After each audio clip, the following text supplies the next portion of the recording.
Serial killer major general Ziaul হাসানের ফাঁসির রায় দিয়েছে আদালত। হত্যা, গণহত্যা সহ মানবতা বিরোধী অপরাধের মামলায় গ্রেপ্তারকৃত অব্যাহতিপ্রাপ্ত মেজর জেনারেল জিয়াউল হাসানকে ফাঁসিতে ঝুলিয়ে মৃত্যুদণ্ডাদেশ দিয়েছে আন্তর্জাতিক অপরাধ ট্রাইব্যুনাল। এই মামলায় আরো 3 জনকে আমৃত্যু কারাদণ্ড ও একজনকে খালাস দেওয়া হয়েছে। টি-শার্ট পরা ব্যক্তির পরিচয় প্রকাশ, ফেঁসে যাচ্ছে সেরা প্রধান। এতক্ষণ শুনছিলেন সংবাদ শিরোনাম, এখন থাকছে বিস্তারিত।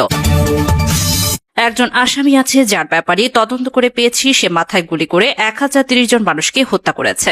গুম করে মানুষদের আয়নাঘরে রাখা হয়েছিল। তার একটি নেশা ছিল এই গুম ব্যক্তিদের হাত পা চোখ বেঁধে নৌকায় করে মাছ বুড়িগঙ্গায় নিয়ে যেত, গুলি করে লাশটা নদীতেই ফেলত। গুলিটা ভিকটিমের মাথার কাছে নিয়ে করত।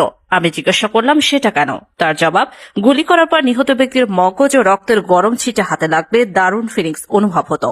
কে এই ভয়ানক খুনি, কি এই সিরিয়াল কিলার?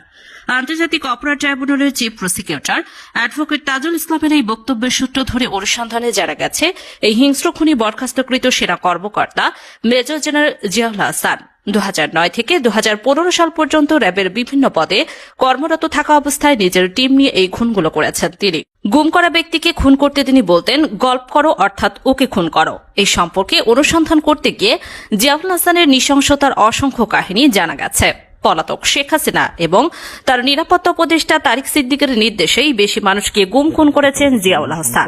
তিনি হাসিনা ও তারিক সিদ্দিকের একান্ত অনুগত বিশ্বস্ত ছিলেন। তাদের নির্দেশে গুম করে আয়নাঘরে রাখতেন ভিকটিমদের। সেখান থেকে বিভিন্ন কায়দায় খুন করে লাশ গুম করে দেওয়া হতো। জিয়াউল হাসান গুম হওয়া ব্যক্তিদের জংটুপি পরিয়ে মাইক্রোবাসে করে পোস্তগোলা ব্রিজ, কাঞ্চন ব্রিজ কিংবা কাঁচপুর ব্রিজে নিয়ে গিয়ে গুলি করে লাশ ফেলে দিত শীতলক্ষা বুড়িগঙ্গার নদীতে। একদিকে একজনকে নিয়ে 11টি এবং আরেকজনকে দিয়ে 13টি খুন করার রেকর্ড আছে।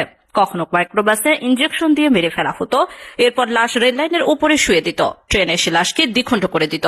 সেই লাশকে সিমেন্টের বস্তার সাথে বেঁধে পানিতে ফেলা হতো যাতে লাশ পানির নিচে চলে যায়। হতভাগ্য বিএনপি নেতা ইলিয়াস আলীর শেষ পরিণতিও ঘটে জিয়াউলের হাতে। শুধু তাই নয়, ভারতীয় গোয়েন্দা সংস্থা রয়্যালের চাহিদা অনুযায়ী বিভিন্ন ব্যক্তিকে ধরে সীমান্তের উপরে তাদের হাতে তুলে দেওয়ার অনেক ঘটনা আছে।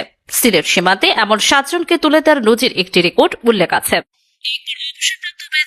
তারিক সিদ্দিকের ক্যান্টনমেন্টের বাসা থেকে 50 কেজিরও বেশি ওজনের একটি বস্তা পাঠানো হয় জিয়াউল হাসানের বাসায়। গাড়িতে করে যিনি এই বস্তা জিয়াউলের বাসায় নিয়ে যান তার বর্ণনার উল্লেখ করা হয় এটি ছিল টাকার বস্তা।